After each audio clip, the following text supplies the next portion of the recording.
Edwa-ke ngizobongoza ngibambisene nokuqonda ukuthi isakhiwo salesifundazwe sinobukhosi kanti futhi sinabaholi abasemphakathini eyahlukahlukene siyosebenza nabo-ke ukwenza ngcono iy'mpilo zaKwaZulu-Natal. Siya-understand ukuthi abantu ngaphandle ngempela baney'nselelo ezahlukahlukene ey'dinga thina ukuba sisebenze ubusuku nemini ukuzama ukwenza ngcono iy'mpilo zabantu nokubuyisa ithemba kumuntu ongasebenzi nokubuyisa ithemba umuntu okhalayo ngey'nkinga ey'khona nje emphakathini.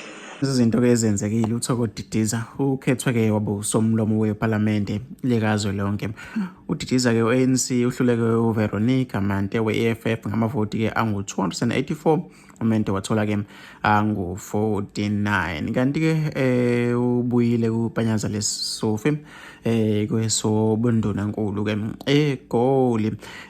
Kanti futhi-ke uNontembeko Bios uphinde-ke wabuya-ke esikhundleni sokuba usomlomo wesishayamthetho KwaZulu-Natal-ke ethola amavoti angu-41.